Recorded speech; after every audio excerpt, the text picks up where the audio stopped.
అదే RTV app వార్తల్ని క్షణాల్లో చదివే అవకాశం ఉంటుంది. ఒక న్యూస్ పేపర్, ఒక టెలివిజన్ ఛానల్ మీ చేతుల్లో ఎప్పుడూ ఉంటాయి.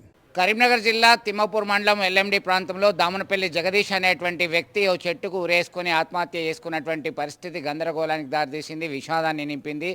ఆయన రాసినటువంటి సూసైడ్ నోటు కంటతడి పట్టించే విధంగా ఉంది. ఇంట్లో నరకం చూపిస్తుంది నా భార్య, అలాగే ఉపాధి కోసం ఆటో ట్రాలీ నడుపుతున్నాను, దానికి బ్యాంక్ లోన్ తీసుకున్నాను, బ్యాంకు లోన్ కిస్తీలు కట్టాలని పదే పదే అందులో ఉన్నటువంటి ఉద్యోగులు నాకు కాల్ చేసి వేధిస్తున్నారు. ఇంట్లో నరకం, బ్యాంకు వాళ్ళు అప్పు ఇచ్చిన వాళ్ళు వేధింపులు భరించలేక ఆత్మహత్య చేసుకుంటున్నాను. నా మరణానంతరం నాకు ఖర్చు పెట్టొద్దు, ఆ ప్రాసెస్ అంతా కూడా చేయొద్దు, డబ్బులు ఖర్చు చేయొద్దు అని చెప్పి సూసైడ్ నోట్లో పేర్కొనడం జరిగింది. దీనికి సంబంధించి విషాదం అయితే నెలకొంది.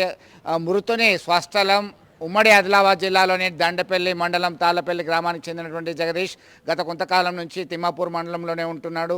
భార్యతో కలిసి నివసిస్తున్నాడు. ఆటో ట్రాలీ నడుపుతూ ఉపాధి పొందుతున్నాడు. అయితే ఇటీవల కాలంలో సరిగా ఆటో ట్రాలీ నడవకపోవడము, తీసుకున్నటువంటి అప్పులు చెల్లించే స్థితిలో లేకపోవడంతో ఇంట్లో సైతం నరకం కనబడుతుంది అని చెప్పి రాసినటువంటి లేఖ అయితే కంటతడి పట్టించే విధంగా ఉంది. ఆత్మహత్యలు అన్ని సమస్యలకి పరిష్కారం కావు, అసలు ఆత్మహత్య చేసుకోవడం మంచిది కాదని ఎంతమంది సూచించినా వేరే ఆల్టర్నేటివ్ లేదు, గత్యంతరం లేదు అనేటువంటి దిశగా ఆత్మహత్యల వైపు మలుతున్నటువంటి పరిస్థితి అయితే విషాదాన్ని నింపుతుందని చెప్పవచ్చు. సామల పూజయ్య, తాళ్ళపేట మా విలేజ్, మండలం దండేపల్లి, డిస్ట్రిక్ట్ మంచిర్యాల. మాకు ఈ చనిపోయిన వ్యక్తి బామ్మరు అవుతాడు. ఇతడు గత 23 నెలలు అవుతుంది పెళ్లి చేసుకొని మంచిర్యాల కరీంనగర్ రావడం జరిగింది.